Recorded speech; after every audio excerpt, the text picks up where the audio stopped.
Starting off with something a little bit different today. This is that annular solar eclipse. This was seen in western New York, and just take a look at that. Wasn't a total eclipse, though. The moon was a little bit closer to Earth than what you would see with a total eclipse, so you only got kind of that ring of fire shadow around it, but pretty cool and interesting stuff. By the way, plenty of great photos sent to me today. A few out of Hong Kong, which you can see those cloudy conditions just dominating. Well, here's the deal. Cloudy conditions going to give way to some messy weather in Hong Kong as we go ahead over the course of the next few days. That's because we do have our monsoonal low still down here. This has actually been labeled an invest area now by the Joint Typhoon Warning Center. Key thing with it, though, I don't think this is going to become a typhoon. Put that out there. Hopefully I don't eat my words later on, but it's getting plenty of shear coming in from the north and east. That's why you don't see a lot of convection where that low-level center is, but it has ample moisture. And that's what I've been talking about the last few days. We have shear, but we have moisture, which means I think we're still going to see this monsoonal gyre, this kind of overall large, eventually could look like almost like a donut shape, pulling towards the north and eventually out across Hainan and into Vietnam as well. Still pretty good rainfall expected across the west coast of the Philippines. This is actually from the Japan Meteorological Agency, their 48-hour outlook, and they do have that tropical depression moving over Hainan as we go ahead through the weekend as well. No official warning from them. That's just on their weather map, what they're expecting. But this is what I was talking about, that moisture inflow. Look at that.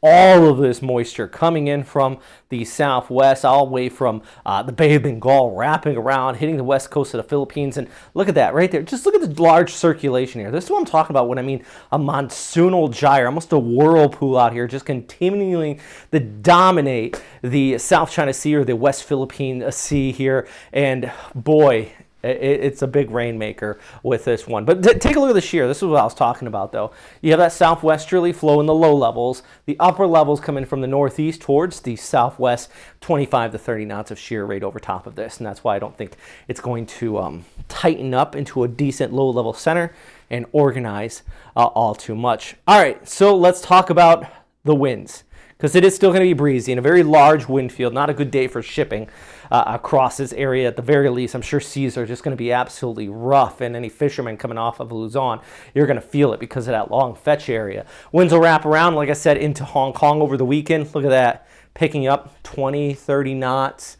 You know, we're talking about upwards about 60, 70 kilometer per hour gusts potentially. And then in the Gulf of Tonkin, see, look at that. Look how it tightens up. Sometimes, as storms approach the Gulf of Tonkin here, they do spin up really quick. It's very surprising. And here's the reason. And once it gets into this area, it kind of escapes some of that shear. But also the sea surface temperatures here are some of the warmest in the entire Pacific Ocean. It's because it's almost a bay. It's almost a lake, if you will. You got Hainan, Vietnam, and then once it gets into that water, sometimes we do see storms blow right up, quite often actually. So I think the east coast of Vietnam, yeah, this may not look interesting right now, and then maybe we are not going to have a name system as it pushes over Hainan, but if it does get a name system, I think this would be the point where it does as it pushes into northern Vietnam. So something to watch. All right, here's the rainfall forecast. So this is the big thing, I think, as far as impacts all over the place. West coast of Luzon, next 5 days, yeah, region 1 out here, 50 to 100 millimeters of rain, southern portions of Hainan, northern Vietnam, even into the mountains of Laos, just because of that moisture inflow, not only from the east, but all the way coming in from the southwest, from the Bay of Bengal with the monsoon. Ample heat, sea surface temperatures out here support all of this moisture.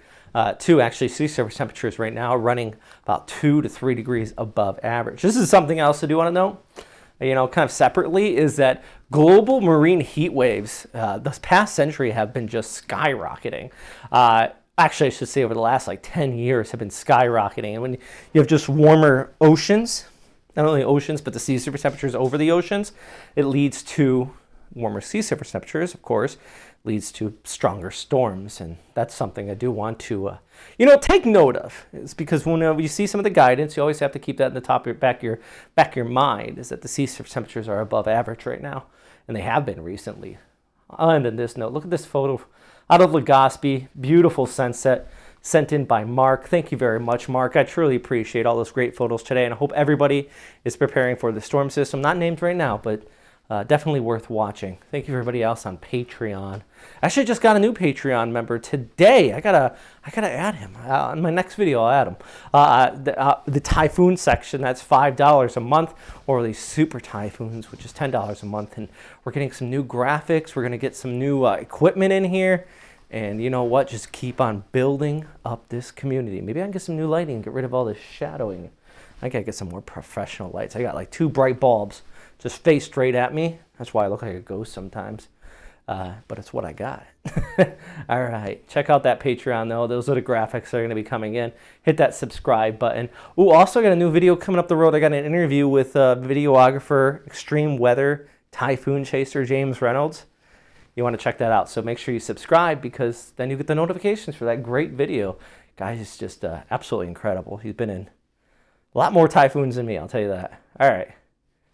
Thanks for watching, and stay safe out there.